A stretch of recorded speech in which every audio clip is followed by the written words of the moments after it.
ভক্তিবিনোদ ঠাকুর কৃষ্ণ নামের মাহাত্ম্য বর্ণনা করছেন। শরণাগত কার হতে হবে? শ্রীকৃষ্ণের। আর শ্রীকৃষ্ণ কলিযুগে কিভাবে এসেছেন আপনারা কে কে জানেন? আচ্ছা, কলিযুগে ভগবান কিভাবে এসেছেন? তিনি এক তো মহাপ্রভু রূপে এসেছেন, আরেকটি তিনি নাম রূপে এসেছেন। কলিকালে নাম রূপে কৃষ্ণ অবতার। এখন এই নামই কৃষ্ণ, এটাই বুঝতে হবে। যেই নাম সেই কৃষ্ণ। নাম এবং নামই অভিন্ন। নামা নামী অভিন্নতাদপি নামা নামিনী। নাম এবং নামই অভিন্ন। কৃষ্ণ নাম আর শ্রীকৃষ্ণ স্বয়ং অভিন্ন, অর্থাৎ তাদের মধ্যে কোনো পার্থক্য নেই। শিক্ষাষ্টকের 2য় শ্লোকে সে কথাটি বিশ্লেষণ করে বলা হচ্ছে যে নাম নাম অকারী বহুধা নিজ সর্বশক্তি স্তত্রার্পিত। ভগবান তার সমস্ত শক্তি তার নামে অর্পণ করেছেন।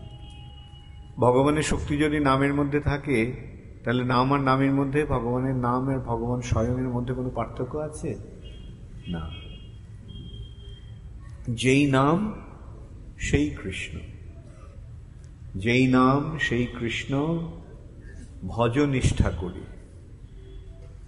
কেননা নাম এবং নামই এক তত্ত্ব। এখন এই নামের মাহাত্ম্য কলিকালে চৈতন্য মহাপ্রভু হরে হরে কৃষ্ণ মহামন্ত্র দান করে গেলেন, দিয়ে সংকীর্তনের প্রবর্তন করলেন। অর্থাৎ এই নামের মাধ্যমে শ্রীকৃষ্ণকে পাওয়ার পথ তিনি প্রবর্তন করে গেলেন, তাই না? এখন এই নামের মাহাত্ম্য, অর্থাৎ আমরা কার শরণাগত হব? কৃষ্ণের শরণাগত হব। কৃষ্ণের শরণাগত হওয়া মানে কৃষ্ণ নামের আশ্রয় গ্রহণ করা। কৃষ্ণের শরণাগত হয়ে কৃষ্ণের আশ্রয় গ্রহণ করা মানে এই শ্রী নামের আশ্রয় গ্রহণ করা। সেই নামের মাহাত্ম্য, নামের মহিমা বর্ণনা করে ভক্তিবিনোদ ঠাকুর বলছেন, কৃষ্ণ নাম ধরে কত বল। কৃষ্ণ নামের যে মধ্যে যে কি বল রয়েছে, কি শক্তি রয়েছে, কৃষ্ণ নাম ধরে কত বল। বিষয় বাসনা নলে মোর চিত্ত সদা জলে রবিতপ্ত মরুভূমি সম। বিষয় বাসনায় রূপ অনলে, অনল মানে আগুন। এই বিষয় বাসনা রূপ আগুনে আমার চিত্ত সর্বদা জ্বলছে। মোর চিত্ত সদা জ্বলে। চিত্ত মানে আমার হৃদয়, আমার মন, আমার চেতনা। বিষয় বাসনা নলে, বিষয় বাসনা রূপ অনলে অগ্নিতে আমি নিরন্তর দগ্ধ হচ্ছিলাম। কিরকম? রবিতপ্ত মরুভূমি সম। যে মরুভূমি, সূর্যের প্রচন্ড আলো আর তাপে মরুভূমি যেভাবে উত্তপ্ত হয়ে থাকে, সেই রকম মরুভূমিতে আমি দগ্ধ হচ্ছিলাম। রবিতপ্ত মরুভূমি সম। একটা সূর্যের কিরণে উত্তপ্ত মরুভূমি যেভাবে দগ্ধ হয়, উত্তপ্ত হয়, আমার হৃদয়ও ঠিক সেইভাবে উত্তপ্ত হয়েছিল, ও জ্বলছিল, দহন হচ্ছিল। রবিতপ্ত মরুভূমি সম। কর্ণরন্ধ্র পথ দিয়া, তখন কর্ণরন্ধ্র, কর্ণ মানে কান, রন্ধ্র মানে ছিদ্র। সেই কর্ণরূপ ছিদ্র দিয়ে এই হরিনাম প্রবেশ করলো কোথায়? কর্ণরন্ধ্র পথ দিয়া হৃদি মাঝে প্রবেশিয়া বরিশয় সুধা অনুপম। এক অনুপম এক অমৃত বর্ষণ করতে লাগল। মরুভূমিতে মরুভূমি, সূর্যের কিরণে, একই তো মরুভূমি, উত্তপ্ত, জলের ফোঁটা ছিটে ফোঁটা ওখানে নেই, জ্বলছে সূর্যের আলোতে। সেইখানে যদি হঠাৎ যদি বৃষ্টি শুরু হয় তাহলে কেমন হবে? সেই তাপ সম্পূর্ণরূপে নিরস্ত হবে। আর সেই বৃষ্টিটা কিরকম? জলের বৃষ্টি নয়, অমৃতের বৃষ্টি চলছে। বরিশয় সুধা অনুপম। তাহলে এখানে আমাদের কি বোঝানো হচ্ছে যে এই জড়জগতে আমাদের অবস্থাটা কিরকম? জড়জগতে আমরা সকলে সুখে আছি না দুঃখে আছি? দুঃখ কষ্টের মধ্যে রয়েছি। এই জড়জগতে ধনী দরিদ্র, যুবা বৃদ্ধ, স্ত্রী পুরুষ নির্বিশেষে সকলেই ত্রিতাপ দুঃখ ভোগ করছে।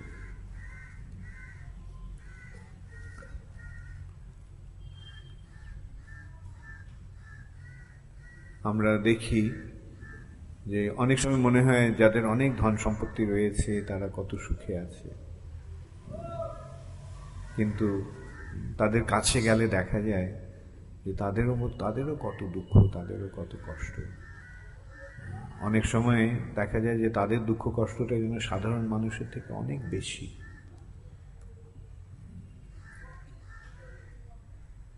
দুঃখ কষ্টের হাত থেকে কেউ রক্ষা পায় না। অনেকেই দেখা গেছে, আমাদেরই খুব ঘনিষ্ঠ পরিচিত একজন ব্যক্তি, উনি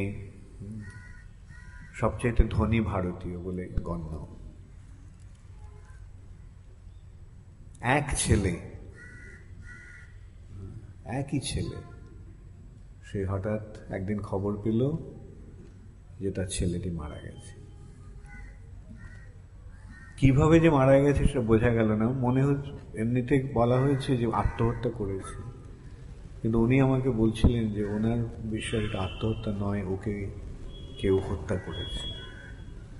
এখন দেখুন, এত ধনী লোক, এত কিন্তু এমনই শত্রু সৃষ্টি হয়েছে যে তার একটা মাত্র ছেলেকে এরা মেরে ফেলল। এই জড়জগতে কেউই সুখে নেই। যাকে জিজ্ঞাসা করবেন আপনি কেমন আছেন, যদিও মুখে সকলেই বলবে ভালো আছি, কিন্তু ভেতরে গেলে দেখা যাবে যে কেউই ভালো নেই। অনেক সময় দেখা যায় যে যাদের কাছে সামান্য টাকা পয়সা নেই তারাই বরং আরো ভালো আছে। টাকা পয়সা থাকাটাই আজকাল একটা মস্ত বড় দুর্যোগ, ভাগ্যের কারণ হয়ে দাঁড়ায়। অনেকে আছে এত টাকা আছে রাত্রে ঘুমোতে পারে না, এত টাকা আছে খেয়ে হজম করতে পারে না। আমি একজনকে জানি, বিরাট ধনী ভদ্রলোক আমেরিকাতে,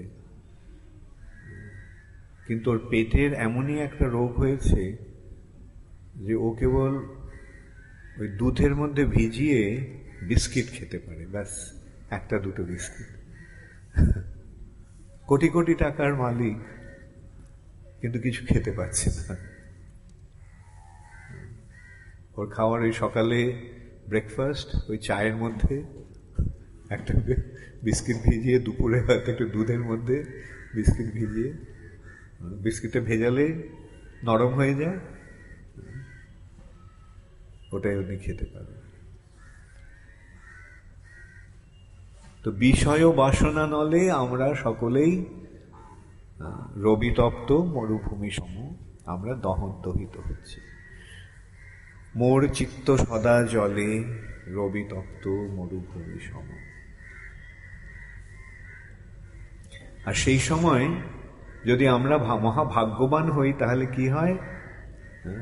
যারা মহাভাগ্যবান তাদের কর্ণরন্ধ্র পথ দিয়া হৃদি মাঝে প্রবেশিয়া বরিশয় সুধা অনুপম।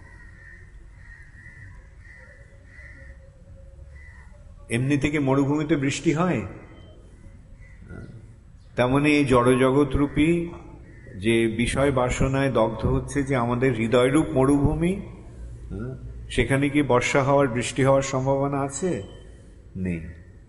কিন্তু যদি ভাগ্যক্রমে গুরুকৃষ্ণ কৃপায় যদি কৃষ্ণ নাম লাভ হয়, তাহলে সেই কৃষ্ণ নাম কিভাবে, কৃষ্ণ নামটা কিভাবে লাভ হচ্ছে, কৃষ্ণ নাম প্রাপ্তির উপায়টি কি, কিভাবে গ্রহণ করতে হয় কৃষ্ণ নাম? শ্রবণের মাধ্যমে। এই কর্ণরন্ধ্র পথ দিয়ে আমরা যে হরিনামটা শুনছি, সেই হরিনাম শোনার মাধ্যমে যে গ্রহণ হচ্ছে, সেটা গিয়ে আমাদের কোথায়? কর্ণরন্ধ্র পথ দিয়া হৃদি মাঝে প্রবেশিয়া, আমাদের হৃদয়ে প্রবেশ করে বরিশয় সুধা অনুপম। এখন হৃদয়ের অবস্থাটা কিরকম ছিল? বিষয় বাসনা নলে মোর চিত্ত সদা জলে, রবিতপ্ত মরুভূমি সম। তো সেই অবস্থাতে বরিশয় সুধা অনুপম। তখন কি হবে?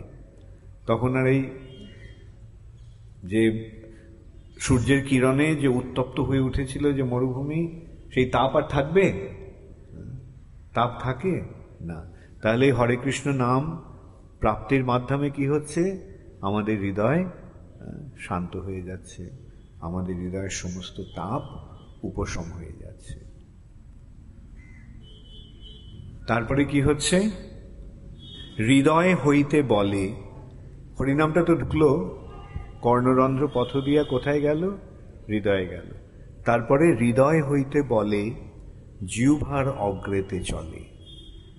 এই নাম উঠছে কোত্থেকে? হৃদয় থেকে উঠছে। এই যে হরিনাম করছি, এটা কি আমরা জিহ্বাতে করছি, মুখে করছি? না, হরিনামটা প্রকৃত হরিনাম কি হবে? হৃদয় থেকে সেইটি উচ্চারণ হবে, হৃদয় থেকে উঠবে। হৃদয় হইতে বলে আর জিহ্বার অগ্রেতে চলে। জিহ্বার অগ্রে সেটি এসে, হৃদয় থেকে সেটা আসছে জিহ্বার অগ্রে, শব্দরূপে নাচে অনুক্ষণ। এবং শব্দরূপে এই যে হরে কৃষ্ণ মহামন্ত্র, হরে কৃষ্ণ কৃষ্ণ কৃষ্ণ হরে হরে, হরে রাম রাম রাম হরে হরে, এই শব্দরূপে নাচে অনুক্ষণ। অনুক্ষণ মানে নিরন্তর, সর্বদা। শব্দরূপে নাচে অনুক্ষণ। তাহলে এখানে বোঝা গেল শ্রবণ কীর্তন। শ্রবণটা কি হচ্ছে? কর্ণরন্ধ্র পথ দিয়া হৃদি মাঝে প্রবেশিয়া বরিশয় সুধা অনুপম। তারপরে কীর্তন কিভাবে হচ্ছে? হৃদয় হইতে বলে জিহ্বার অগ্রেতে চলে, শব্দরূপে নাচে অনুক্ষণ। শব্দরূপে তা নিরন্তর নাচছে। এই যে হরিনাম, এই নাম জিহ্বার অগ্রে, জিহ্বাতে নৃত্য করছে, সেইটি হচ্ছে কীর্তন। আর তার ফলে কি হচ্ছে তখন? কণ্ঠে মোর ভাঙ্গেশ্বর। এই যে হরিনামটা উঠছে, যখন উঠতে গিয়ে কি হচ্ছে? আমার কণ্ঠ রুদ্ধ করে দিয়েছে। কণ্ঠে মোর ভাঙ্গেশ্বর, অঙ্গ কাঁপে থরথর, আমার শরীর কাঁপতে শুরু করলো। এগুলি হচ্ছে হরিনামের কৃপার প্রকাশ, ভগবানের নামের কৃপার প্রকাশ। এই প্রকাশটা কিভাবে আসছে? সেটি আসছে অষ্টসাত্ত্বিক বিকার। এই সাত্ত্বিক বিকার, রোমাঞ্চ কম্পাশ্রু তরঙ্গ ভাজ, আমরা সকালে গাই শ্রী পূর্বাষ্টকমে।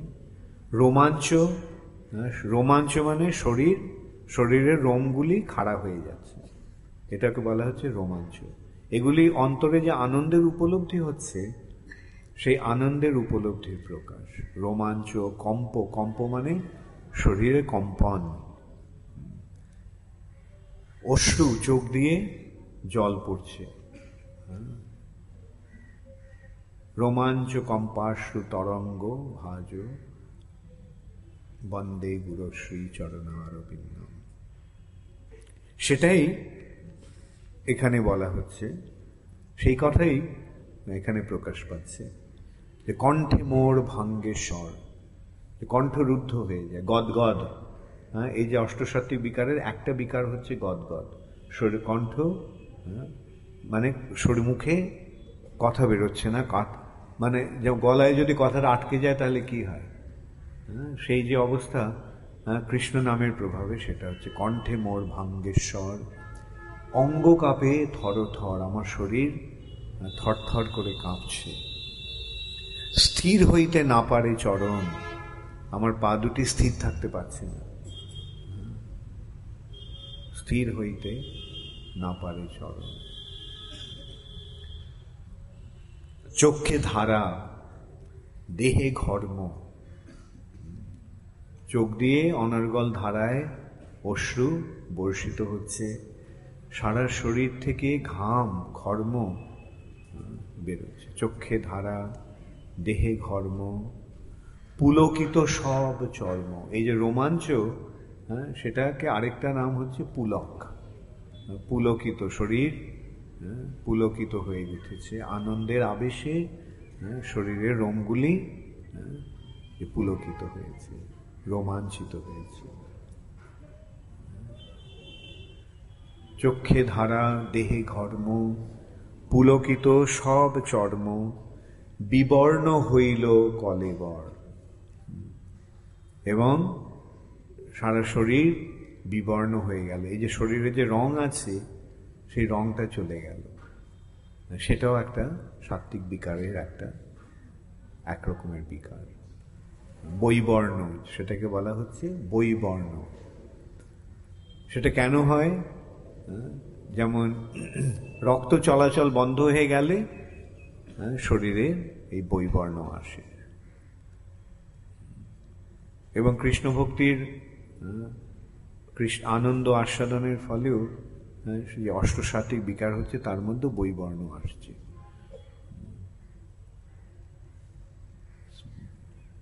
বিবর্ণ হইল কলেবর, কলেবর মানে শরীর। মূর্ছিত হইল মন, আমি মূর্ছিত, মনের আর চেতনা রইল না, অচেতন হয়ে পড়ল। সেটাকে এই অষ্টসাত্ত্বিক বিকারের মধ্যে ওখানে মূর্ছা এবং চরমে মৃত্যু বলা হচ্ছে। মৃত্যুর সময় যেমন আমাদের মরে গেলে, মৃত্যুর পরে যেমন শরীর আর চেতনা থাকে না, ঠিক তেমনই অষ্টসাত্ত্বিক বিকারের চরম অবস্থাতে চেতনা লোপ পেয়ে যায়। মূর্ছিত হইল মন, প্রলয়ের আগমন, এই যে মূর্ছা, মূর্ছিত হওয়া বা এই যে মৃত্যুর মতোই মনে হয় সেটাকে দেখতে, কিন্তু প্রকৃতপক্ষে তার ঠিক বিপরীত। এই যে সাত্ত্বিক বিকারগুলি, সেগুলি অন্যভাবেও হয়। যেমন রোমাঞ্চ, কখন রোমাঞ্চ হয়? অনেক সময় রোমাঞ্চ হয়। রোমাঞ্চ কখন হয়? একটা তো আমরা দেখতে পাচ্ছি সাত্ত্বিক বিকারের ফলে আনন্দের অনুভূতির চরম দশায়, চরম অবস্থাতে রোমাঞ্চিত হচ্ছে। আবার আরেকটা সময়, আরেকটা ইয়ে তো আমরা জানি কখন শরীর রোমাঞ্চিত হয়। ভয়ে, ভূত দেখলে রোমাঞ্চিত হয় শরীর। তো সেটাও একরকমের। এই যে এটা বিপরীত, যেমন শরীরে রক্ত না থাকলে বিবর্ণ হয়ে যায় শরীর, তো এখানেও ঠিক সেরকমই তার বিপরীত ভাবটা। সেই ভাবটা একদিকে বিপরীত ভাবে হচ্ছে, শরীরে রক্ত না থাকলে বা মৃত্যুর পরে শরীরটা যেমন ফ্যাকাশে হয়ে যায়, ভক্তের দেহটাও ঠিক সেরকমই বৈবর্ণ আসে তার মধ্যে, বিবর্ণ হইল কলেবর। এখন এটি দুটি সম্পূর্ণ বিপরীত অবস্থা। ভয়েও মানুষ কাঁপে, আর এখানে শরীরও কাঁপছে। দুঃখে মানুষ কাঁদে, এখানে মানুষ কাঁদছে, কিন্তু এই কান্নাটা কি দুঃখের কান্না? এটি আনন্দাশ্রু। তো এই যে মৃত্যু, আপাত দৃষ্টিতে মনে হচ্ছে মৃত্যুর মতো, কিন্তু প্রকৃতপক্ষে সেটি হচ্ছে অষ্টসাত্ত্বিক বিকারের চরম অবস্থা। যেমন আপনাদের হয়তো সকলেরই মনে আছে, চৈতন্য মহাপ্রভু যখন জগন্নাথ মন্দিরে গেলেন, তখন মহাপ্রভুর কি হয়েছিল? জগন্নাথকে দর্শন করে মহাপ্রভু মূর্ছিত হয়ে পড়লেন। তখন অনেকে ভাবলো, আরে কি হলো, মরে গেল নাকি, মৃত্যু হলো কি? তখন সার্বভৌম ভট্টাচার্য ওখানে ছিলেন। তিনি জানতেন যে এগুলি অষ্টসাত্ত্বিক বিকারের লক্ষণ। তাই তিনি কি করলেন, তিনি একটা তুলো নিয়ে তার নাকের কাছে ধরলেন এবং দেখলেন যে খুব আস্তে আস্তে শ্বাস তখনও বইছে। আপাত দৃষ্টিতে মনে হচ্ছে শ্বাস বন্ধ হয়ে গেছে, মৃত্যু হয়েছে। তখন সার্বভৌম ভট্টাচার্য বুঝতে পারলেন যে ইনি প্রথমে যে তিনি যে ভগবান সেটা বুঝতে পারেননি বা স্বীকার করতে চাননি। তিনি ভেবেছিলেন যে ইনি একজন মহান ভক্ত, ইনি একজন মহাপুরুষ। এইভাবে আমরা ভক্তের মাধ্যমে এই অষ্টসাত্ত্বিক বিকারের ইয়ে দেখতে পাই।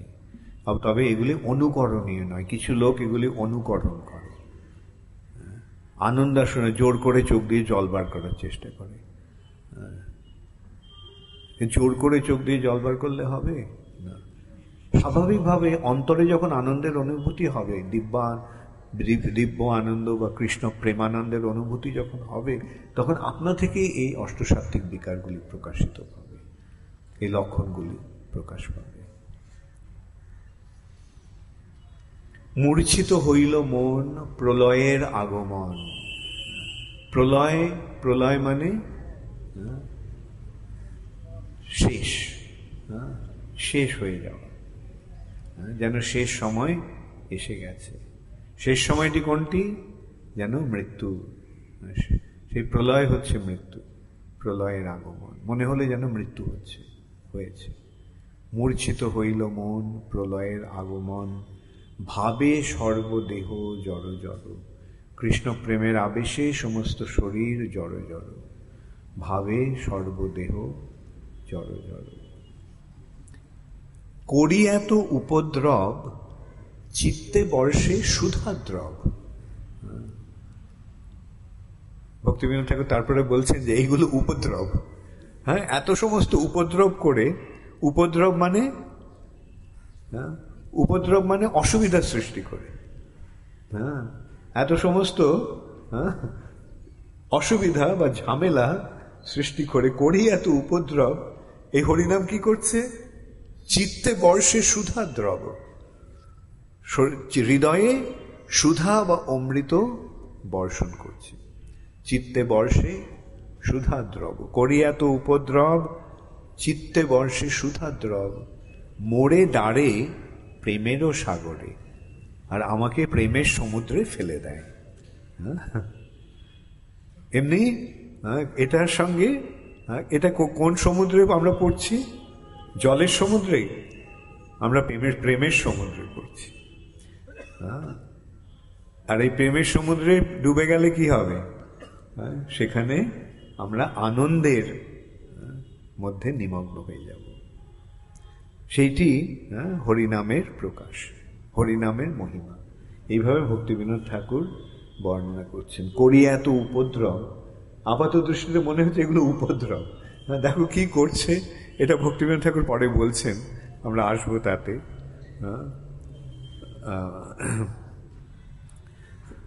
করি এত উপদ্রব, চিত্তে বর্ষে সুধাদ্রব। মোড়ে দাঁড়ে প্রেমেরও সাগরে। কিছু না বুঝিতে দিল, মোড়ে তো বাতুল কইল। আমাকে পাগল করে দিল। মোর চিত্ত বৃত্ত সব হরে। আমার চিত্ত, আমার চেতনা, আমার মন আর আমার বৃত্ত, আমার ধন সম্পদ যা কিছু ছিল সব চুরি করে নিয়ে গেল। দেখো কি করলো হরিনাম। তারপরেই তিনি বলছেন সেই কথাটি, লইনু আশ্রয় যার, হেন ব্যবহার তার। আমি যার আশ্রয় নিলাম, দেখো আমাকে কি করলো, আমার সর্বনাশ করে দিল। হ্যাঁ, এটা সর্বনাশই হয়ে গেল, তাই নয় কি? সর্বনাশ। হ্যাঁ, তবে অনর্থের নাশ হয়ে গেল, সমস্ত অনর্থের নাশ। করি এত উপদ্রব, চিত্তে বর্ষে সুধাদ্রব। মোড়ে দাঁড়ে প্রেমেরও সাগরে। কিছু না বুঝিতে দিল, মোড়ে তো বাতুল কইল। মোর চিত্ত বৃত্ত সব হরে।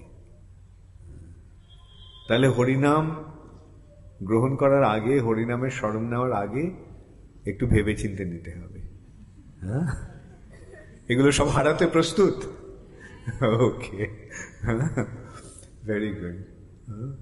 এগুলো আমাদের সব, এই সমস্ত কিছু হারাতে প্রস্তুত থাকতে হবে। কেননা যে পরম সম্পদ যদি আমরা চাই, সেটা যদি লাভ করতে চাই, তাহলে অনর্থগুলিকে তো ত্যাগ করতেই হবে। আমার হাতে সমস্ত নোংরা ভরে আছে, আমি নোংরাগুলিকে ধরে রেখেছি। এখন সেই হাতে যদি আমাকে অমৃত গ্রহণ করতে হয়, তাহলে কি করতে হবে? সবার আগে সেগুলোকে, অন্যগুলো ফেলে দিতে হবে, ফেলে দিয়ে হাত থেকে পরিষ্কার করতে হবে, করে তারপরে আমরা সেই অমৃত গ্রহণ করতে পারি। তো সেই কথাটি ভক্তিবিনোদ ঠাকুর এইভাবে বলছেন যে লইনু আশ্রয় যার, হেন ব্যবহার তার, বর্ণিতে না পারি এ সকল। সেগুলি আমি আর বর্ণনা করতে পারছি না, বলতে পারছি না। তারপরে তিনি বলছেন কৃষ্ণ নাম ইচ্ছাময়। কৃষ্ণ নাম ইচ্ছাময়, যাহে যাহে সুখী হয়, সেই মোর সুখেরও সম্বল। কৃষ্ণ নাম ইচ্ছাময়, এবং তার যাতে তিনি সুখী হন সেইটি নিয়ে তিনি সুখী থাকুন, এবং সেইটি আমারও সুখের সম্বল। প্রেম, প্রেমের কলিকা নাম। তারপরে ভক্তিবিনোদ ঠাকুর বর্ণনা করছেন এই নাম হচ্ছেন প্রেমের কলিকা। কৃষ্ণ প্রেমের কলি হচ্ছে এই নাম। কৃষ্ণ প্রেমটা যদি একটা ফুল হয়, বা কৃষ্ণ প্রেমটা যদি ফল হয়, সেই ফুলের প্রথম প্রকাশ কি হবে? কলি। সেই কলি, সেই প্রেমে, কৃষ্ণ প্রেম রূপ ফলের কলিকা হচ্ছে এই নাম, কলি। প্রেমের কলিকা নাম, অদ্ভুত রসেরও ধাম। আর এই নাম অদ্ভুত রসের আশ্রয়। প্রেমের কলিকা নাম, অদ্ভুত রসেরও ধাম, হেন বল করয়ে প্রকাশ। এই নাম এমন বল প্রকাশ করছে, দেখো। ঈষৎ বিকশী পুন, দেখায় নিজ রূপগুণ। এই কলিটা প্রথমে কিরম থাকে? ছোট্ট একটা সবুজ ইয়ে থাকে, তারপরে ঈষৎ কলিকারে যখন ফুল ফুটবে, তখন প্রথমে কি হয়? অল্প একটু ফোটে। এখন এই প্রেম রূপের, এই প্রেমের কলিকা রূপ যে নাম, সেটা অল্প একটুখানি ফুল ফুটে, যখন ফুটলো তখন কি হলো? সেই নামটি আমাকে কৃষ্ণের রূপ এবং কৃষ্ণের গুণ দেখালো। সেদিন একজন প্রশ্ন করেছিল, আমি জপ করার সময় কৃষ্ণের রূপ কখনো চিন্তা করি, কখনো হয় না, ইত্যাদি। সেসব কিছু করতে হবে না, নাম কেবল শ্রবণ করতে হবে। এই যে কর্ণরন্ধ্র পথ দিয়া কিভাবে যে হৃদয়ে প্রবেশ করছে, এবং হৃদয় থেকে যে কিভাবে জিহ্বার অগ্রে আসছে, এইটাকে আমাদের দেখতে হবে। তাহলে কি করবে? এই নাম প্রভু, এই নাম রূপ যে কৃষ্ণ প্রেমের যে কলিকা, সেটি ঈষৎ বিকশী পুন, দেখায় নিজ রূপগুণ। নিজ রূপগুণ মানে নিজের রূপ আর নিজের গুণ। কার রূপ কার গুণ? এই নাম হচ্ছে কৃষ্ণ, এবং এই নাম ঈষৎ বিকশী পুন, দেখায় নিজ রূপগুণ। কৃষ্ণের রূপ এই নামের মধ্যে দিয়ে প্রকাশিত হবে, এবং সেই নামের সঙ্গে নাম, রূপ, গুণ, লীলা, পরিকর, বৈশিষ্ট্য। নাম থেকে রূপের প্রকাশ হবে, কৃষ্ণের রূপের সঙ্গে কৃষ্ণের গুণের প্রকাশ হবে, গুণ থেকে কৃষ্ণের লীলার প্রকাশ হবে, কৃষ্ণের পার্শ্বদের প্রকাশ হবে, কৃষ্ণের ধামের প্রকাশ হবে। এইভাবে এই নামের মাধ্যমেই সব কিছু প্রকাশ হবে। ঈষৎ বিকশী পুন, দেখায় নিজ রূপগুণ। চিত্তহরি লয় কৃষ্ণ পাশ। কৃষ্ণের রূপগুণটা তো প্রকাশ করলো, করে কি করলো? আমার চিত্তটাকে, আমার হৃদয়টিকে, আমার চেতনাকে সে হরণ করে নিয়ে গেল কোথায়? কৃষ্ণের কাছে। চিত্তহরি লয় কৃষ্ণ পাশ। তারপরে এটা তো একটু বিকশিত হয়ে এত সমস্ত কিছু করলো, আর পূর্ণ বিকশিত হইয়া ব্রজে মরে যায় লইয়া। আর যখন এই কলিকাটি পূর্ণ বিকশিত হলো তখন ব্রজে আমাকে নিয়ে গেল এবং দেখায় মোরে স্বরূপ বিলাস। কৃষ্ণের ব্রজে কৃষ্ণের লীলা বিলাস আমাকে দেখালো, আমাকে ব্রজে নিয়ে গেল এবং সেখানে কৃষ্ণের লীলা তে আমাকে প্রবেশ করতে সক্ষম করল। তাহলে এখানে দেখতে পাচ্ছ যে নামের মধ্যেই কিভাবে সবকিছু রয়েছে, আলাদাভাবে আর আমাদের কোনো কিছু করার প্রয়োজন নেই। এই নামের মধ্যেই সব কিছু আছে। ঈষৎ বিকশী পুন দেখায় নিজ রূপগুণ, চিত্তহরি লয় কৃষ্ণ পাশ। পূর্ণ বিকশিত হইয়া ব্রজে মোরে যায় লইয়া, দেখায় মোরে স্বরূপ বিলাস। মোরে সিদ্ধ দেহ দিয়া, সেখানে আমাকে আমার সিদ্ধ দেহ দান করে, মোরে সিদ্ধ দেহ দিয়া কৃষ্ণ পাশে রাখে গিয়া, এ দেহের করে সর্বনাশ। সিদ্ধ দেহ মানে আমাদের শরীর ক রকমের আছে? আমাদের তিনটে শরীর আছে। একটা হচ্ছে স্থূল শরীর, এই মাটি, জল, আগুন, বায়ু, আকাশ, এই পঞ্চভূত দিয়ে তৈরি এই স্থূল শরীরটি একটা শরীর। তারপরে মন, বুদ্ধি, অহংকার দিয়ে রচিত আরেকটি সূক্ষ্ম শরীর রয়েছে। আরেকটি শরীর আছে মন, বুদ্ধি এবং অহংকার দিয়ে সেটি তৈরি।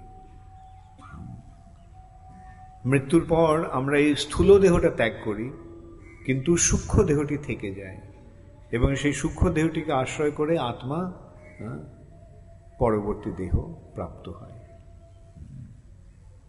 আর তারও ঊর্ধ্বে আরেকটি দেহ রয়েছে। সেটি কোন দেহ? সেটি হচ্ছে আত্মার দেহ। সেটিকে বলা হয় সিদ্ধ দেহ। চিৎজগতে আমাদের আত্মার যে স্বরূপ সেইটি হচ্ছে সিদ্ধ দেহ। তো এখানে ভক্তিবিনোদ ঠাকুর সেটি বলছেন যে পূর্ণ বিকশিত হইয়া ব্রজে মোরে যায় লইয়া, দেখায় মোরে স্বরূপ বিলাস। মোরে সিদ্ধ দেহ দিয়া কৃষ্ণ পাশে রাখে গিয়া। এই যে সিদ্ধ দেহটা পেলাম, সিদ্ধ দেহটা কি করবে? সেই সিদ্ধ দেহতে কৃষ্ণের সেবা হবে, কৃষ্ণ পাশে রাখে গিয়া। আর এ দেহের করে সর্বনাশ। তার মানে কি এই দেহটা নষ্ট হয়ে যায়? না, এই দেহটা থাকে, কিন্তু এই দেহের সঙ্গে ওই বাইরের একটা সম্পর্ক রয়ে থাকে, কিন্তু প্রকৃত সম্পর্ক থাকে না, যেটাকে বলা হয়, যে অবস্থাটিকে বলা হয় স্বরূপ সিদ্ধি। এই জড়দেহটা কতদিন থাকবে? এই জড়দেহটা মৃত্যু পর্যন্ত থাকবে। এই জড়দেহটা প্রকৃতির দান। প্রকৃতি আমাদের কৃপা করে এই দেহটি দান করেছে এবং এই দেহটিকে নষ্ট করার কোনো অধিকার আমাদের নেই। এই দেহটির আয়ু যতদিন আছে ততদিন এই দেহটিতে আমাদের থাকতে হবে। কিন্তু শুদ্ধ কৃষ্ণ নামের প্রভাবে মোরে শুদ্ধ দেহ দিয়া, শুদ্ধ কৃষ্ণ নামের প্রভাবে, যেটা বর্ণনা এখানে হচ্ছে, সেই কৃষ্ণ নামের প্রভাবে আমরা আমাদের যে চিন্ময় দেহ তার প্রকাশ হবে। কৃষ্ণ নামের প্রভাবে যে সূক্ষ্ম দেহ, মন, বুদ্ধি, অহংকারের যে দেহ, সেই দেহটি নষ্ট হয়ে যাবে। সেই দেহটি তখন আর থাকবে না। কিভাবে থাকবে না? সেই দেহটি নষ্ট কিভাবে হবে? নষ্ট ঠিক হবে না, রূপান্তরিত হয়ে যাবে। এই কথাটা সেদিন সংক্ষেপে আমি একটু আলোচনা করেছিলাম যে মন, বুদ্ধি এবং অহংকার, স্থূল দেহের পঞ্চভূতের তৈরি এই স্থূল দেহটি, মাটি, জল, আগুন, বায়ু, আকাশ দিয়ে তৈরি এই স্থূল দেহটির একটা সময় মৃত্যু হয়। তখন এই দেহটিকে ত্যাগ করে আমরা চলে যাই। কিন্তু সূক্ষ্ম দেহের মৃত্যু হয় না। মন, বুদ্ধি, অহংকার দ্বারা রচিত যে সূক্ষ্ম দেহ, তার মৃত্যু হয় না। তার কি হয়? তার রূপান্তর হয়। কিভাবে রূপান্তর হয়? মনটি যখন মনমনাভব হয়ে যায়, মনটি যখন নিরন্তর কৃষ্ণের চিন্তায় মগ্ন হয়, তখন কি এই মনটি জড় থাকে না চিন্ময়ত্ব প্রাপ্ত হয়? এইভাবেই নিরন্তর কৃষ্ণ চিন্তনের ফলে মন চিন্ময়ত্ব প্রাপ্ত হয়।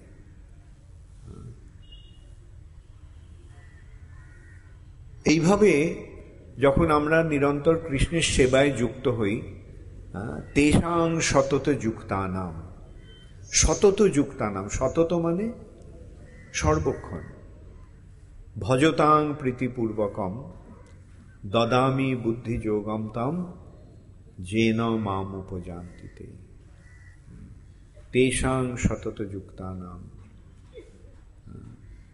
তাহলে যিনি নিরন্তর ভগবানের সেবায় যুক্ত হয়েছেন, তার বুদ্ধিটি কি হলো? তাহলে ভগবান কি বলছেন? দদামি, দদামি মানে আমি দান করি, বুদ্ধি যোগম, বুদ্ধি যোগ দান করি। তাহলে বুদ্ধিটা কি আর জড় রইল না? বুদ্ধিটাও চিন্ময়ত্ব প্রাপ্ত হল।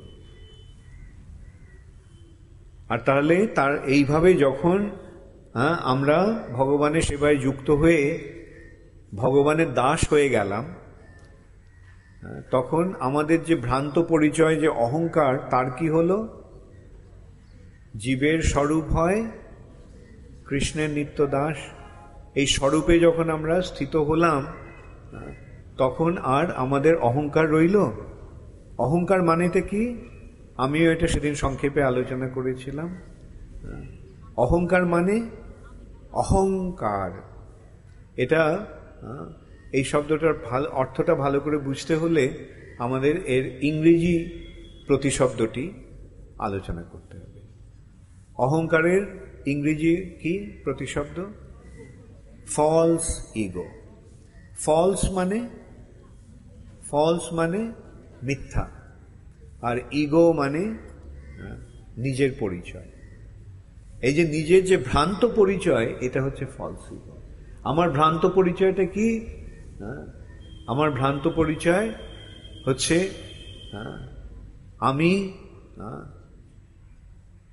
আমি এই দেহটি, আমি এই জড়জগতের ভোক্তা, ভর্তা ভোক্তা মহেশ্বর।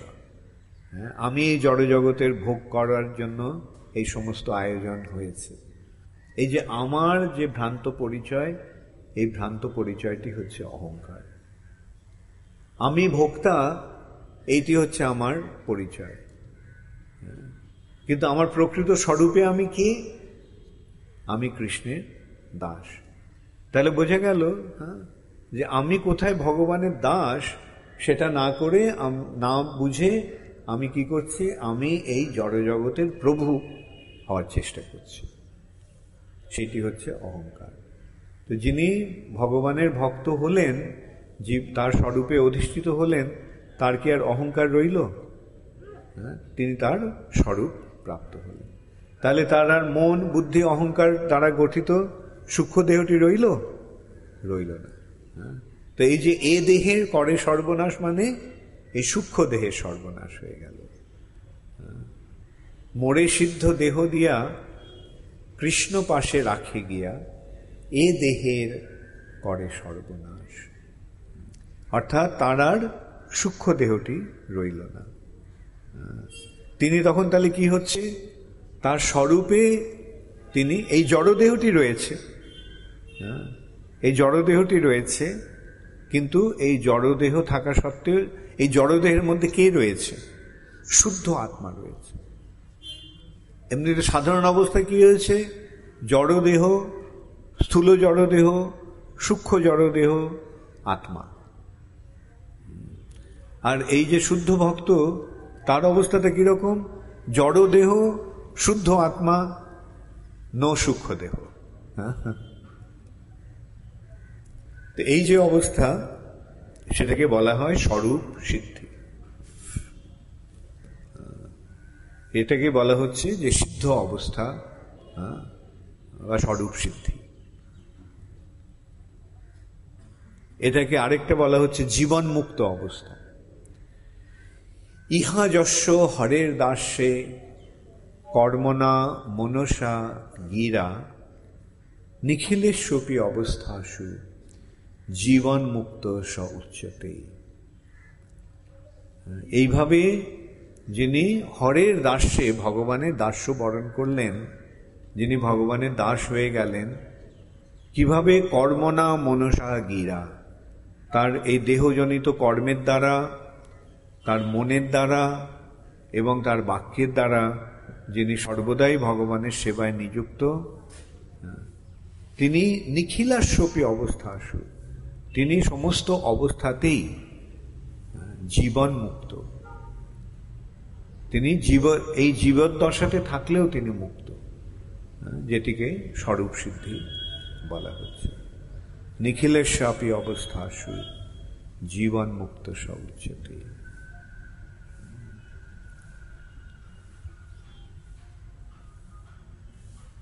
মোরে সিদ্ধ দেহ দিয়া কৃষ্ণ পাশে রাখে গিয়া এ দেহের করে সর্বনাশ।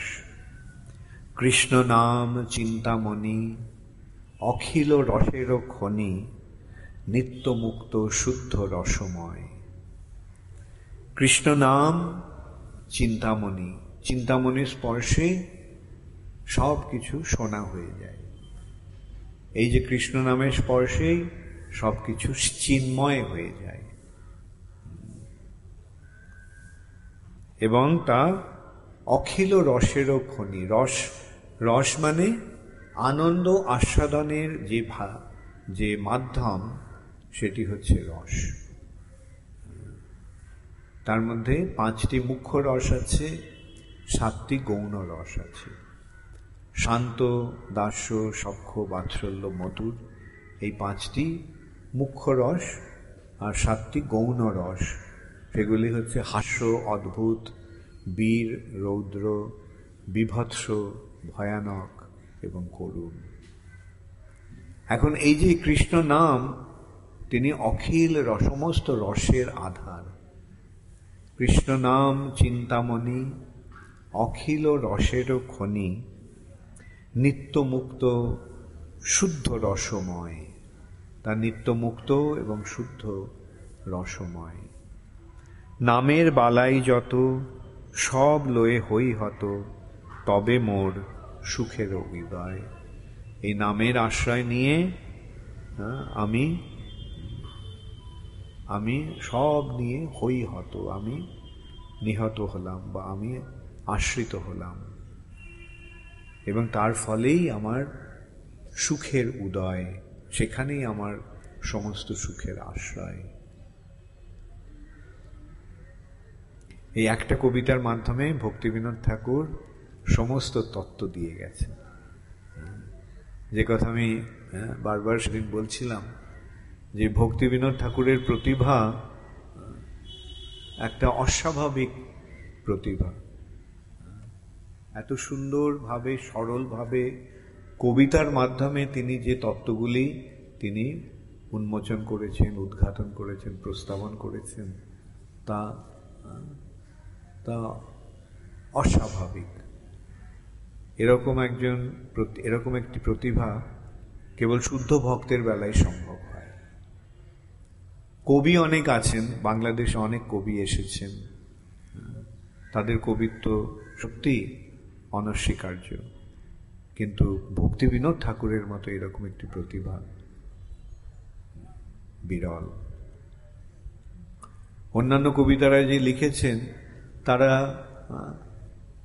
তাদের ওই রোম্যান্টিক ইয়ে নিয়ে লিখেছেন, প্রেমের কবিতা লিখেছেন, মন গড়া কতগুলি আবেগের উচ্ছ্বাস তাতে বর্ণিত হয়েছে, কিন্তু প্রকৃত তত্ত্ব তাতে ইয়ে হয়নি, প্রকাশিত হয়নি।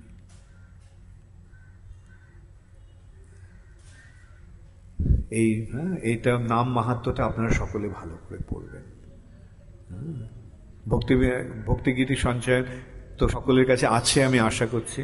এখনো কার কার কাছে নেই ভক্তিগীতি সঞ্চয়ন? আচ্ছা, যাদের কাছে নেই তারা সংগ্রহ করে নিন। এই বইটি, গ্রন্থটি অত্যন্ত গুরুত্বপূর্ণ, এর মধ্যে সব কিছু পাবেন। ভক্তিগীতি সঞ্চয়নের দাম কত? 100। BBT price? Maybe you can give them some discount. যারা ভক্তিগীতি সঞ্চয়ন নিতে চান তাদেরকে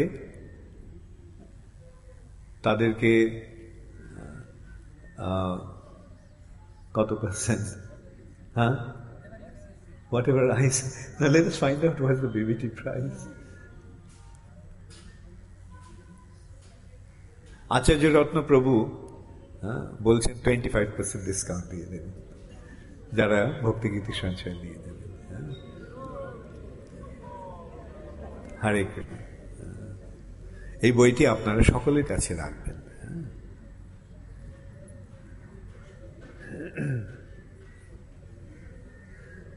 আমরা তাহলে, আচ্ছা, এই গানের কপি সকলের কাছে আছে তো?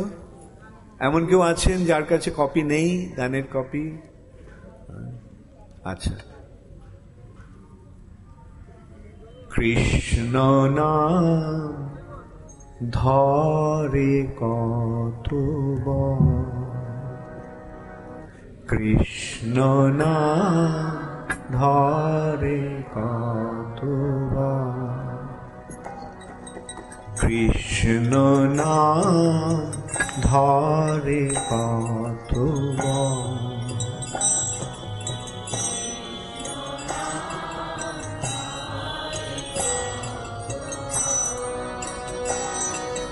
বিষয় বাসনা নলে মোর চিত্ত সদা জলে, রবি তপ্ত মরু ভূমি সম,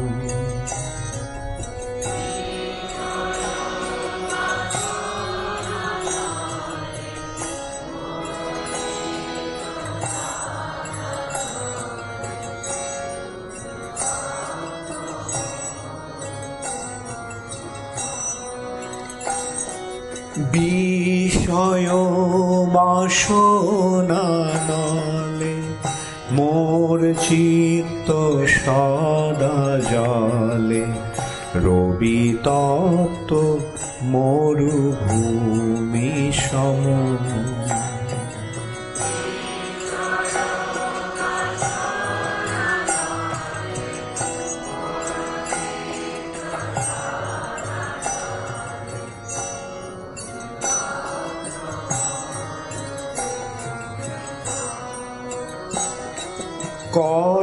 কর্ণরন্ধ্র পথ দিয়া হৃদি মাঝে প্রবেশিয়া, বরিশাল সুধায় অনুপম, পথ দিয়া হৃদি মাঝে প্রবেশিয়া, বরিশাল সুধায় অনুপম, কর্ণরন্ধ্র পথ দিয়া হৃদি মাঝে প্রবেশিয়া, বরিশাল সুধায় অনুপম,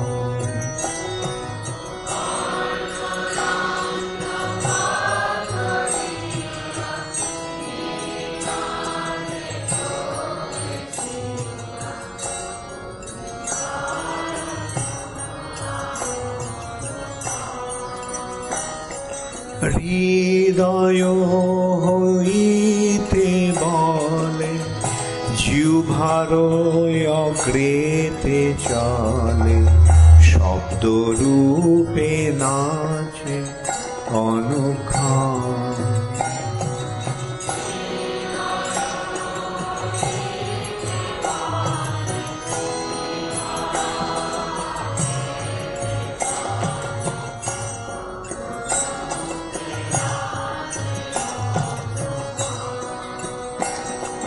হৃদয় হইতে বলে, জিহ্বারোয় অগ্রেতে চলে, শব্দ রূপে নাচে অনুক্ষণ।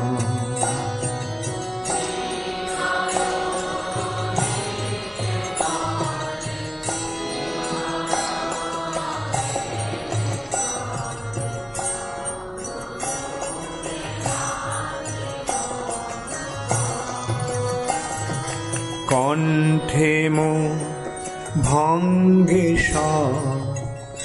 অঙ্গ কাপে থর থর, স্থির হইতে না পারে চরণ।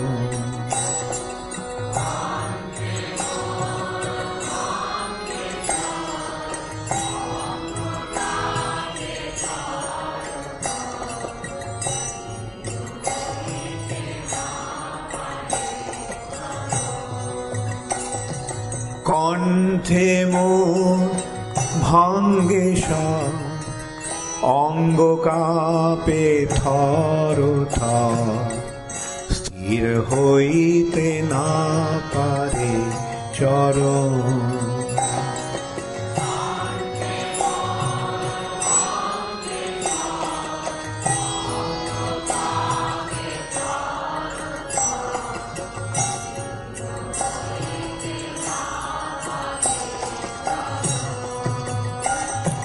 চোখে ধারা দেহে ঘর্ম, পুলকিত সব চর্ম, বিবর্ণ হইল কলেবর।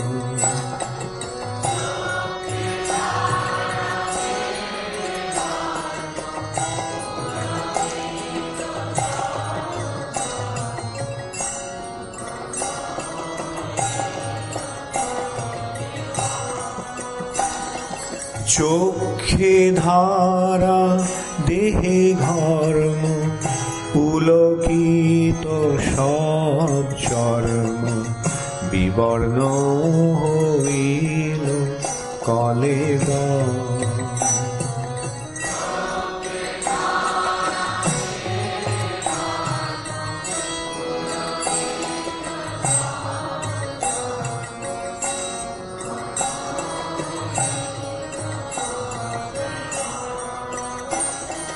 মূর্ছিত হইল পুলমের আগমন, ভাবে সর্ব দেহ জর জর।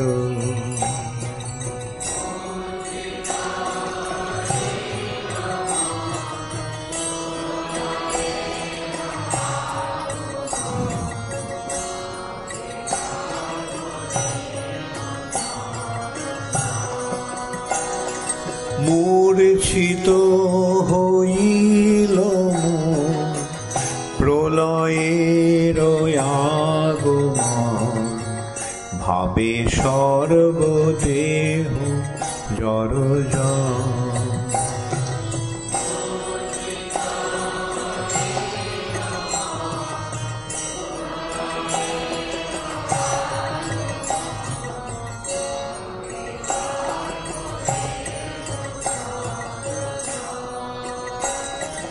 করি এত উপদ্রব, চিত্তে বর্ষে সুধাদ্র, মোরে দ্বারে প্রেমের সাগরে।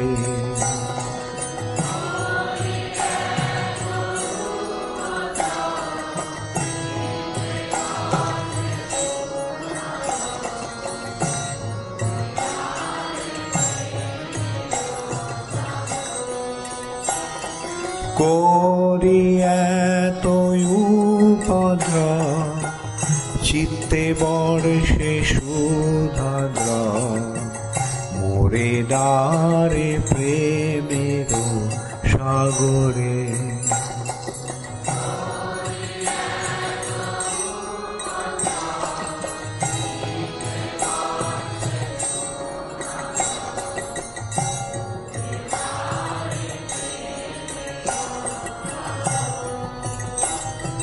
কিছু না বুঝিতে দিল, মোরে তো বাতুল কইল, মোর চিত্ত বৃত্ত সব হরে।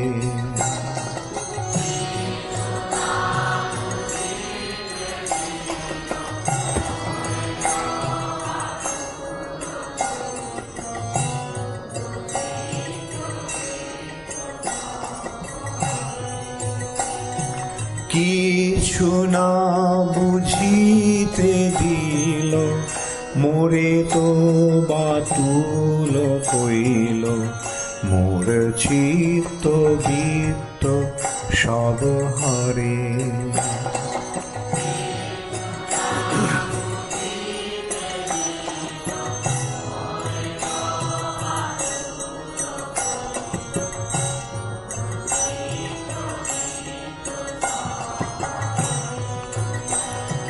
লইনু আশ্রয় যার, হেন ব্যবহার তার, বর্ণিতে না পারি সকল।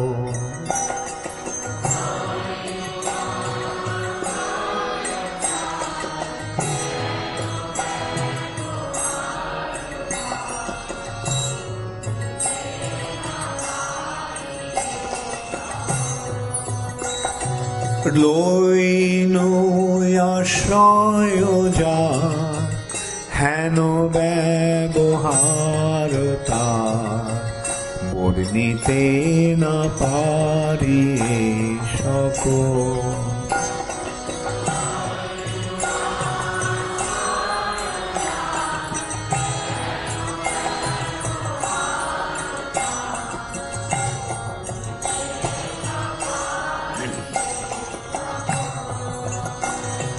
কৃষ্ণ নাম ইচ্ছাময়, যাহে যাহে সুখী হয়, সেই মোর সুখের সম্বল।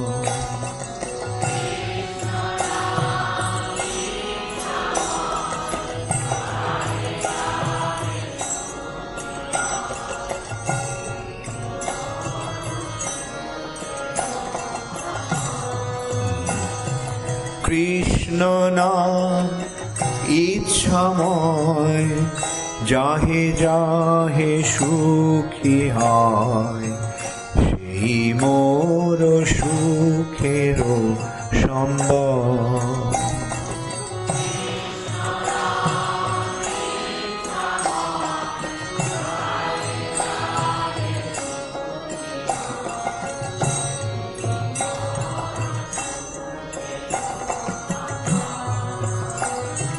প্রেমের কলিকানা, অদ্ভুত রসের ধাম, হেন বল করয়ে প্রকাশ।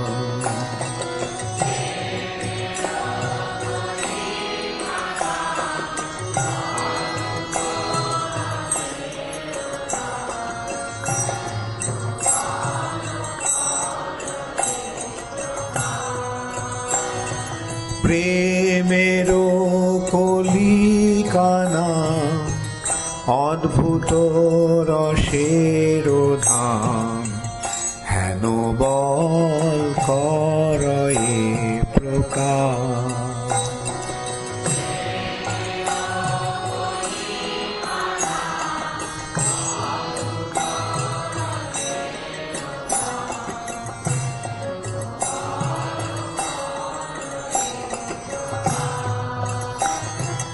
ঈষৎ বিকশিপু পুন দেখায় নিজ রূপ গুণ চিত্ত হরিলয় কৃষ্ণ পায়।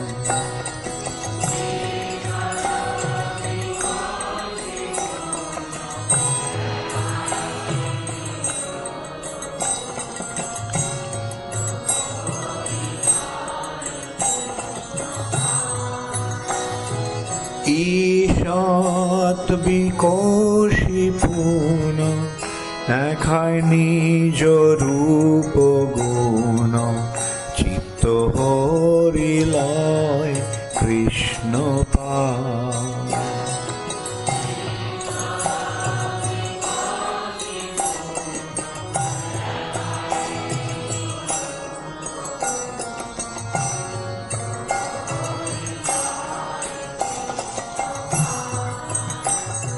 পূর্ণ বিকশিত হইয়া ব্রজে মোরে যায় লইয়া দেখায় মোরে স্বরূপ বিলাস।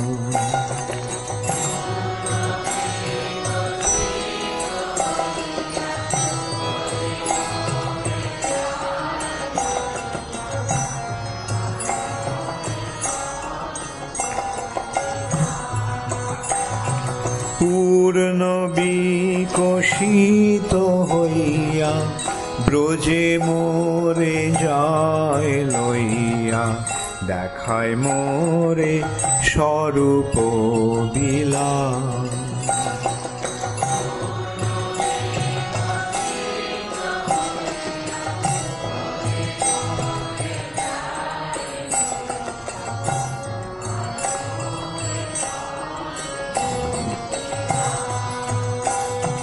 মোরে সিদ্ধ দেহ দিয়া কৃষ্ণ পাশে রাখে গিয়া এ দেহের করে সর্বনাশ।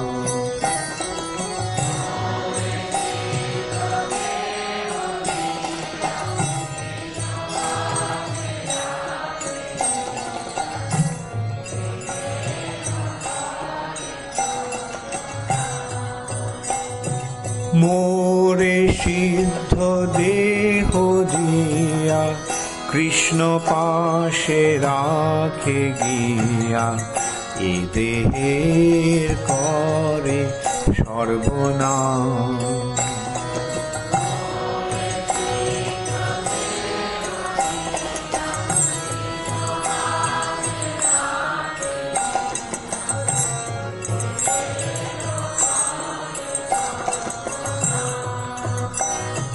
কৃষ্ণ নাম চিন্তামণি অখিল রসের খনি নিত্য মুক্ত শুদ্ধ রসময়।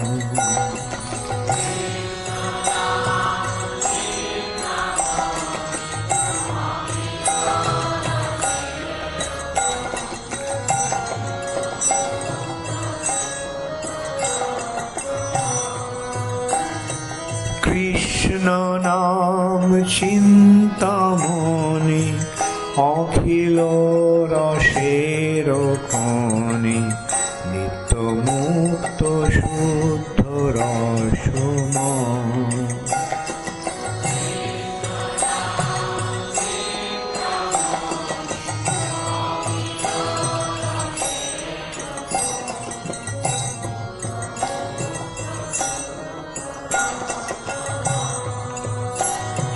নামেরও বালাই যত সব লয়ে হই হত তবে মোর সুখের উদার।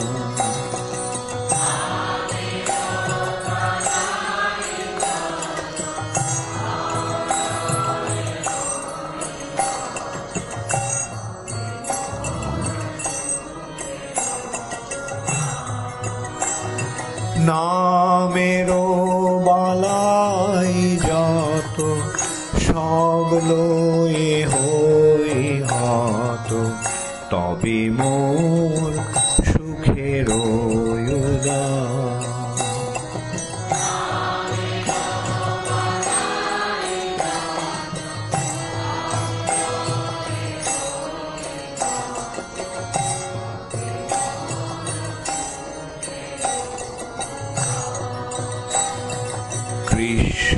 নাম ধরে কতবার,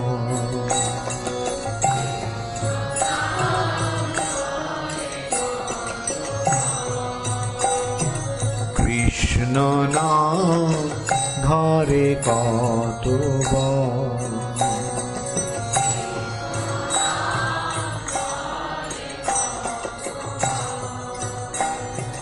কৃষ্ণ নাম ধরে কতবার,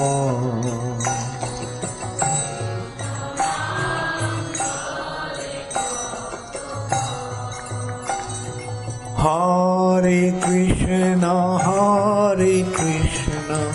কৃষ্ণ কৃষ্ণ হরে হরে, হরে রাম রাম রাম হরে হরে।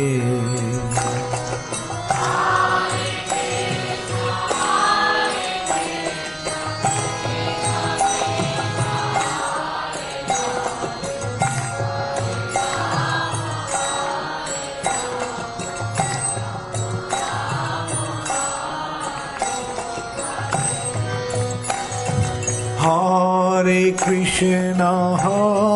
কৃষ্ণ কৃষ্ণ কৃষ্ণ হরে হরে, হরে রাম রাম রাম হরে হরে।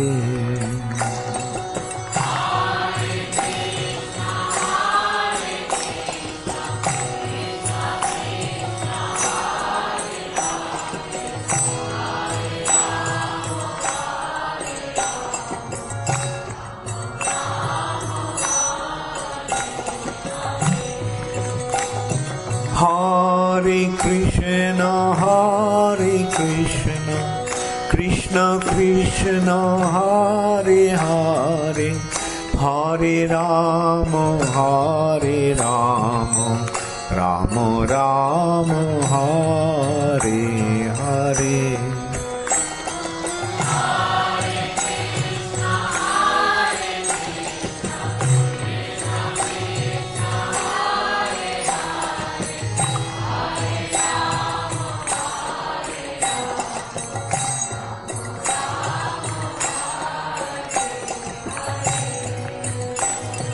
কৃষ্ণ নাম ধরে কতবার,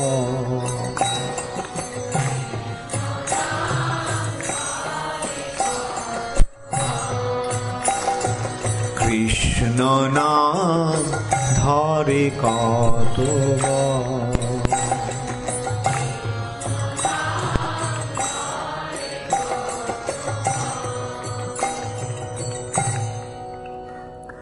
হরে কৃষ্ণ।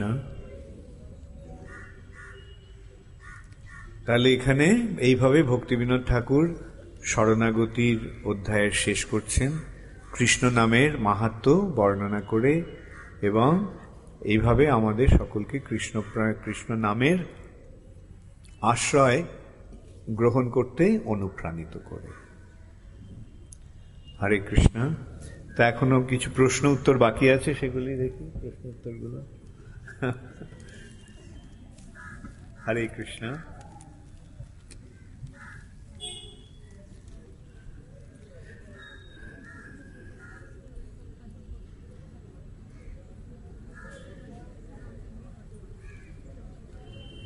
আমরা নবাগত ভক্তরা একে অপরের চরণধুলি নেওয়ার জন্য কখনো কখনো জোর জবরদস্তি করি, মারামারি করি। এটা কি যথার্থ আচরণ? চরণধুলি যদি নিতে হয় অনুমতি নিয়ে নিতে হবে, এমনি জোর জোর করে ইয়ে করে, হ্যাঁ, এটা তাহলে অনেকটা খেলো ব্যাপার হয়ে যায় ওইভাবে করতে গেলে। সেটা না করাই উচিত। এই প্রশ্নটা করেছিল চারু গোবিন্দ দাস।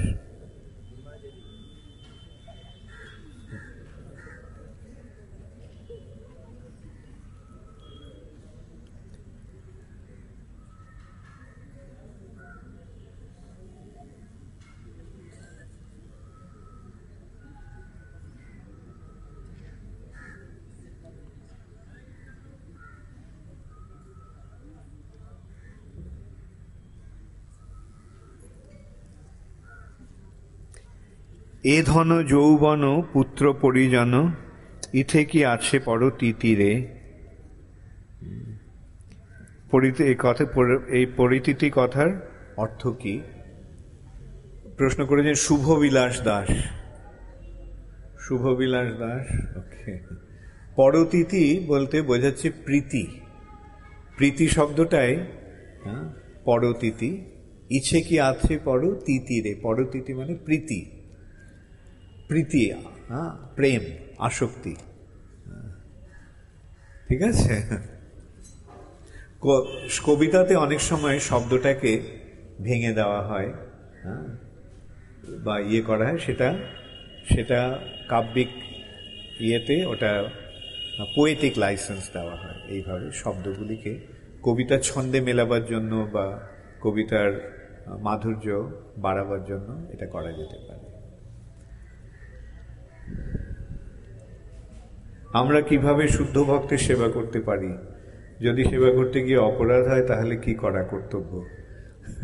স্তব প্রিয় দাস, আরো ভালো করে সেবা করার চেষ্টা করো।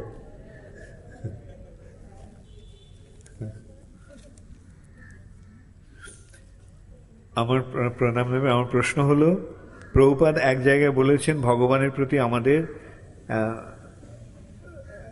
100% শরণাগত হতে হবে।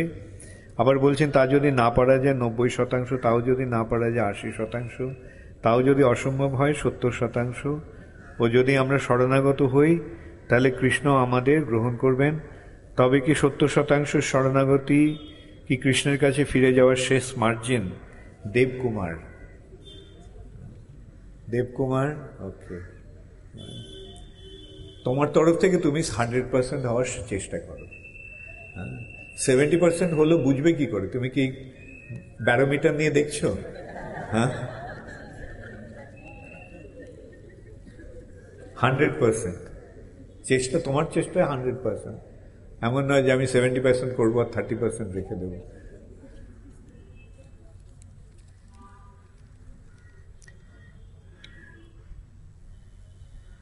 My understanding of yoga is that it is the process of connecting the soul with the super soul, as its final stage is samadhi.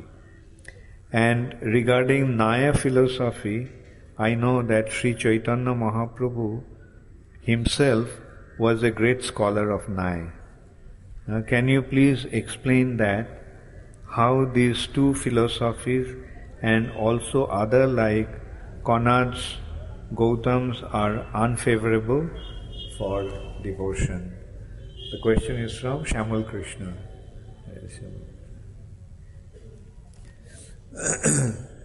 You see, yoga has a positive side. That is, yes, connecting the soul with the super soul. That is the stage of samadhi. But oftentimes by yoga people do not really go to this aspect of Krishna and surrendering to him. Unless and until that surrender is there, that's what Bhaktivinoda Thakur is pointing out. Until that point of surrender comes, everything is useless. And you see, the yoga samadhi is there, but often these people develop a misunderstanding that this samadhi is to merge with the super soul, merge with Brahman. That means becoming Brahman, becoming super soul himself. So that is the most offensive attitude actually. That's why ultimately, unless and until that saranagati or surrender to Krishna or acceptance of Krishna is there, it will become a big deception. And same thing with Nai. Nai is actually debate. At the intellectual stage, one likes to get into this debate and derive great pleasure. So in the earlier stage, Chaitanya Mahaprabhu was very fond of Nai. But that is the thing. I mean, that doesn't mean that Nai is desirable. Rather, we find that great devotees like Srivas Thakur used to pray, used to hope that Chaitanya Mahaprabhu would give up these frivolous activities and become a devotee. And Chaitanya Mahaprabhu also, actually they were so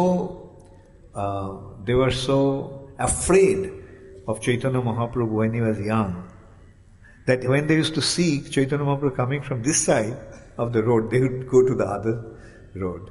When they saw him coming this way, they would take another way to avoid him. Because they knew that Chaitanya Mahaprabhu would stop them and challenge them into a debate, into a logical argument. And that time, one day, Chaitanya Mahaprabhu was, Srivas Thakur saw Chaitanya Mahaprabhu is coming, so he avoided and he took the other way. Chaitanya Mahaprabhu noticed it, Nimai Pandit. So he went and asked him. He caught him and said, "Why are you avoiding me?" So he said, "Look, you just waste your time in this way, in this argument. And why don't you just become a devotee? That is the ultimate perfection of life." Then Chaitanya Mahaprabhu said, "Someday I'll become such a great devotee that you'll be awestruck seeing my situation." So this was Mahaprabhu's pastimes.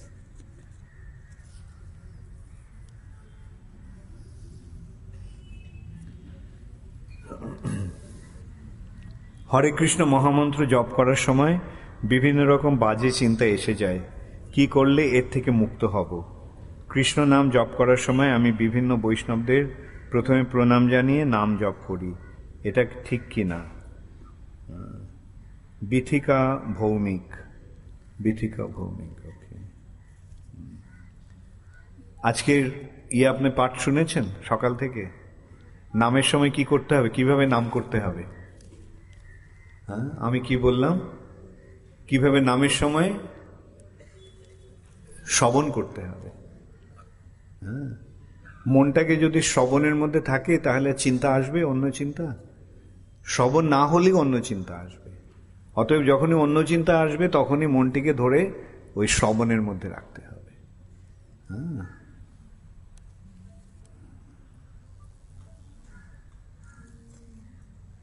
দুবার করে নিরামিষ আহার শুরু করার পরও আবার আমিষ আহার গ্রহণ করছি, কিভাবে আমি আমার লোভ ত্যাগ করতে পারবো?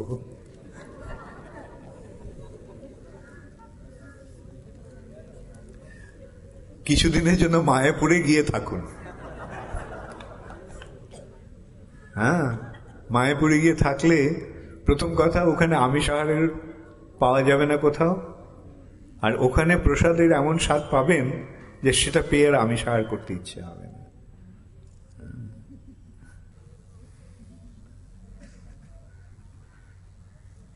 সব সময় না, অনেক ক্ষেত্রে মন থেকে হরে কৃষ্ণ গান করলে চোখে জল চলে আসে, কিন্তু কেন? সেটা কি ঠিক? আমি শুনেছি যে জল আসাটা ঠিক না, তাতে ঠাকুর সন্তুষ্ট হন না। কোনটা আমায় পক্ষে ঠিক জানাবেন। ভগবত ভক্তির ফলে যদি অশ্রু আসে সেটা ভালো। এটা লিখেছেন মঞ্জুলা সাহা। যদি অশ্রু, তো আমরা এখানে দেখছি যে রোমাঞ্চ কম্পাশ্রু তরঙ্গ ভাজ, চক্ষে ধারা দেহে ঘর্ম, কৃষ্ণ নামের প্রভাবে যদি সেটা হয় তো ভালো, সেটা কোনো ক্ষতি নেই তাতে। আপনি আলোচনা করলেন একাদশী রাত্রি জাগরণ করতে, কিন্তু বই পড়তে পড়তে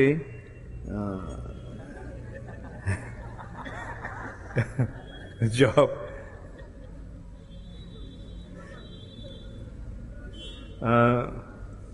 এটা কি আছে? বই পড়তে পড়তে, আচ্ছা, কিংবা জব করতে করতে ঘুমিয়ে পড়ে, তার গতি কি? আর একাদশী করতে করতে বন্ধ করে দিলে অ্যাসিডিটির জন্য কি? যদি কৃপা করে একটু বুঝিয়ে বলেন। মনোহরা দেবী দাসী, মনোহরা দেবী দাসী। আচ্ছা, আপনার একাদশী রাত জব করতে করতে ঘুমিয়ে পড়লে আর কি করা যাবে? যতদূর সম্ভব জেগে থাকার চেষ্টা করতে হবে।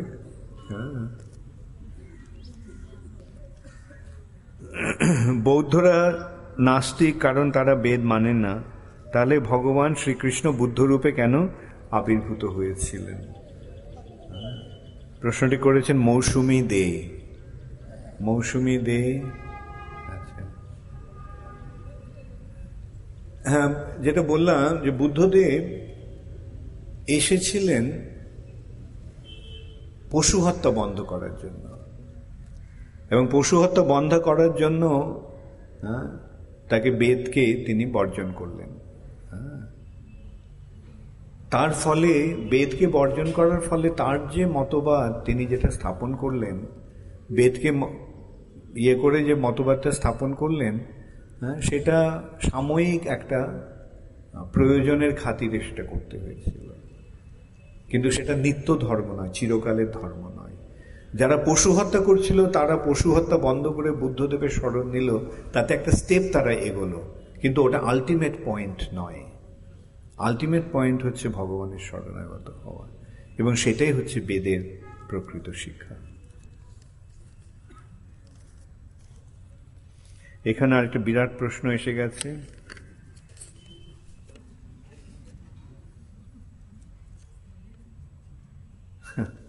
শ্যাম সুন্দরানন্দ দাস।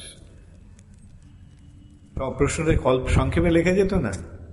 হ্যাঁ, এ তো মহাভারত লিখে দিয়েছে।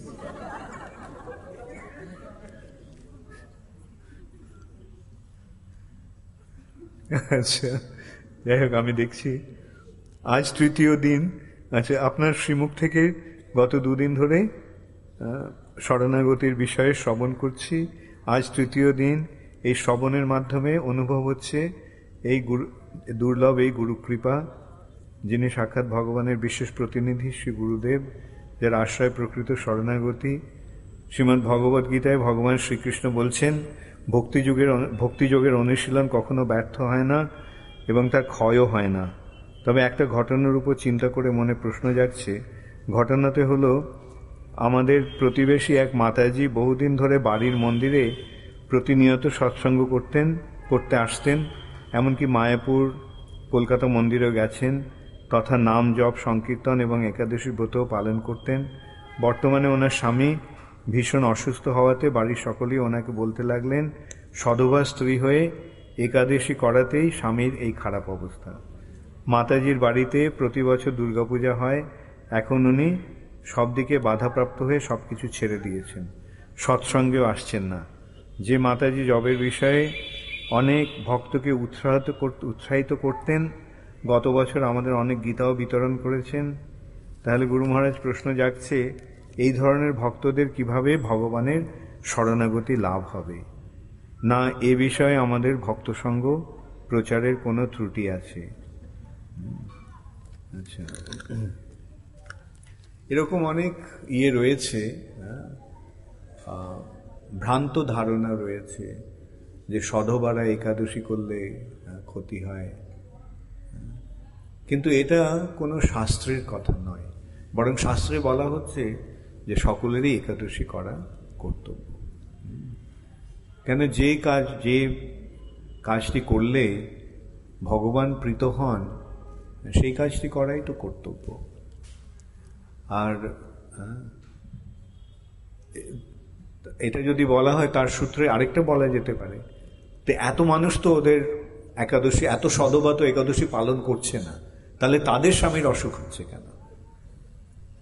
হ্যাঁ, কারণ কিছু অল্পজ্ঞ লোক, কিছু মূর্খ লোক, তারা এই ধরনের একটা অপবাদ দেওয়ার চেষ্টা করে ভগবত ভক্তির ক্ষেত্রে। কিন্তু এটা সম্পূর্ণ অর্থহীন। এখন যারা এই ধরনের ইয়েতে প্রভাবিত হচ্ছে, এটা তাদের দুর্ভাগ্য। ইসকনে তো সবাই একাদশী পালন করছে, কারো কোনো অসুবিধা হয়েছে? ভক্তি জীবন যারা গ্রহণ করেছে, আপনারা এখানে কে কে ভক্তি জীবন গ্রহণ করেছে? ভক্তি জীবন পালন করার ফলে লাভ হয়েছে না ক্ষতি হয়েছে? কার কোনো ক্ষতি হয়েছে ভক্তি জীবন লাভের ফলে? তাহলে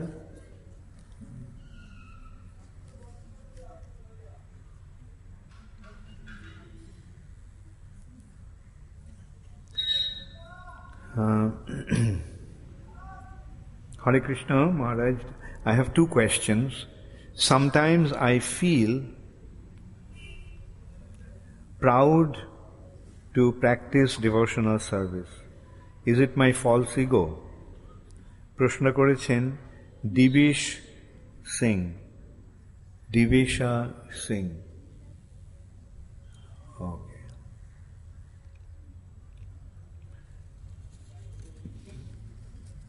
You feel proud that you have become a devotee. You are practicing devotional service. Very good. Even if it's false ego, it is a good false ego. How to develop the mood that Mahaprabhu mentioned in the 6th sloka of Shikshashtakam. Nayanam galadoshu dharaya badanam gadgadar. It's not a matter of developing the mood. That mood will automatically happen. You practice, it will happen. You eat healthy food, your body will become strong. You practice Krishna consciousness, your soul will be happy. It's a natural phenomenon.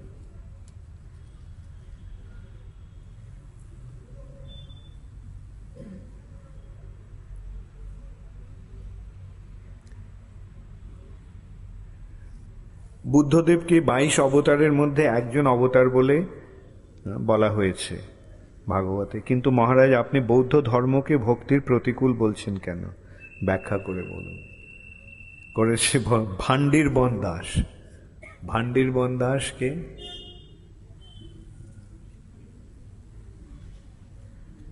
নেই প্রশ্ন করেছেন। আচ্ছা, যাই হোক, বুদ্ধদেব যদিও ভগবানের অবতার, আমি বারবার তো সেই কথাটি বলছি যে বুদ্ধদেব পশু হত্যা বন্ধ করার জন্য ভগবান এসছেন। আমি কখনো কি বলছি যে বুদ্ধদেব ভগবানের অবতার নন? কিন্তু ভগবান কোনো একটা কার্য সাধনের জন্য যদি আসেন, তো এবং সেই সূত্রে বলা হচ্ছে যে বুদ্ধদেবের শরণ গ্রহণ করার ফলে বৌদ্ধরা সুফল পাচ্ছে, কিন্তু বৌদ্ধ ধর্মকে অবলম্বন করার ফলে সেই সুফলটা আসছে না। বৌদ্ধ ধর্মটি নাস্তিক্যবাদ, সেটা চৈতন্য চরিতামৃতের কথা। বেদ না মানিয়া বৌদ্ধ হইল নাস্তিক।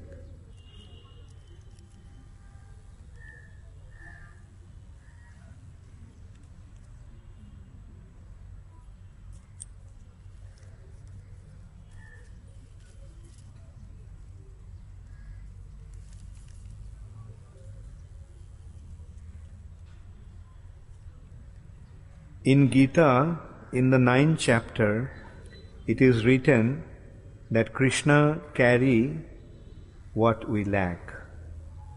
I could not understand how Krishna can carry in today's world.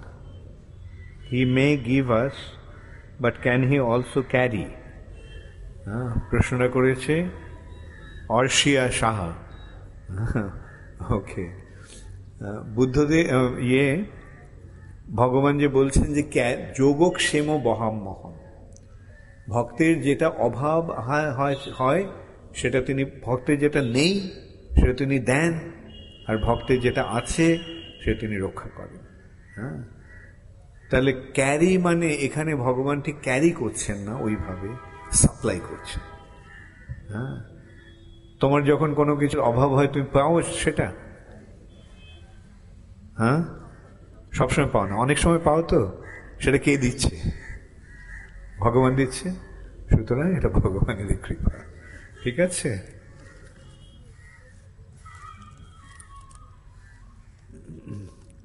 মনকে কে পরিচালনা করে? মনকে চেতনা পরিচালনা করছে, আত্মা পরিচালনা করছে।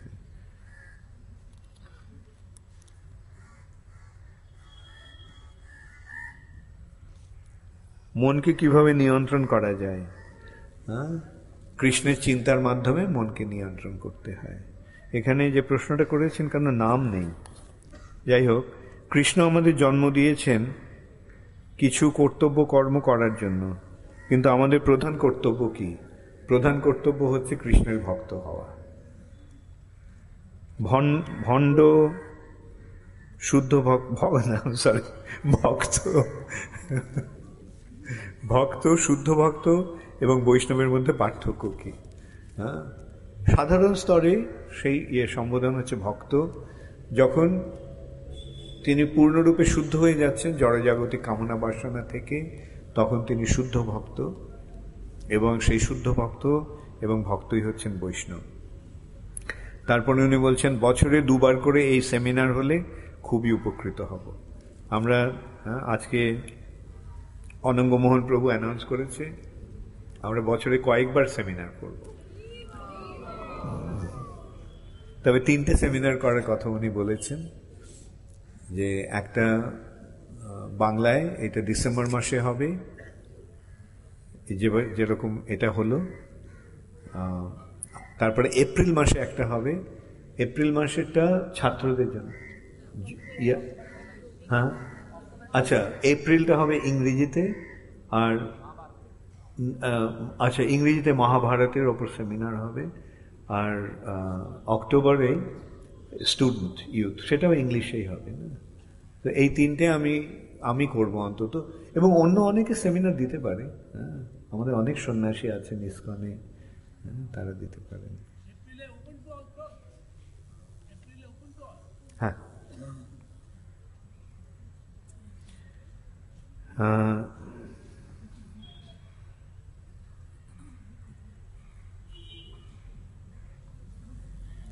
আমাদের সব দেবদেবী, এমনকি শ্রীকৃষ্ণের পদযুগল দেখা যায়।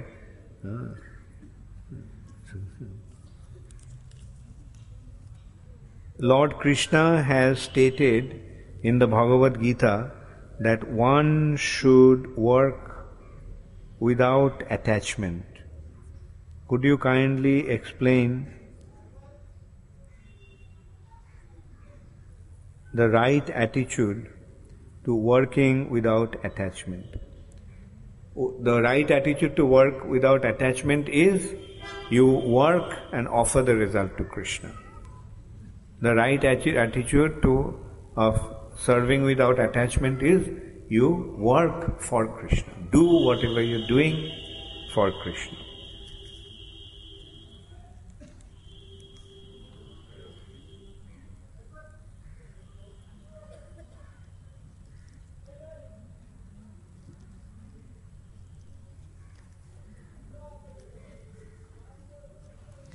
ষড়ঙ্গ শরণাগতির যে 6টি অঙ্গ আছে, তার মধ্যে আমি একটিও সম্পূর্ণভাবে পালন করতে পারি না। তাহলে ইসকনে যুক্ত হওয়া সত্ত্বেও আমার জীবন কি ব্যর্থ হবে? সুরঙ্গনা দাসী।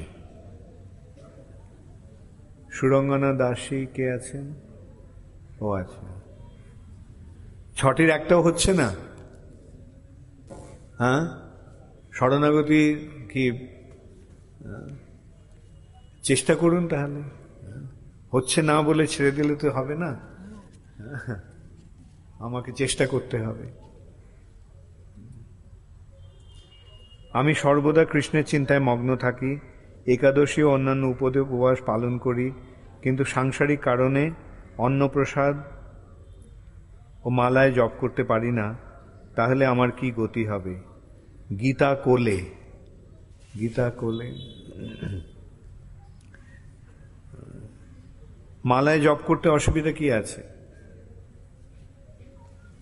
সেটা দেখুন, চেষ্টা করে যাতে করতে পারেন সেই চেষ্টা করুন। এখন আমাকে যদি বলেন আমি করতে পারি না, তা আমি কি করব? আপনার বাড়িতে গিয়ে আমি করে আসবো? সেটা তো আমার পক্ষে সম্ভব হবে না। সুতরাং আপনারাই চেষ্টা করে দেখুন। যদি মনে করেন যে এটা করা উচিত, এটা করা কর্তব্য, তাহলে করার চেষ্টা করুন।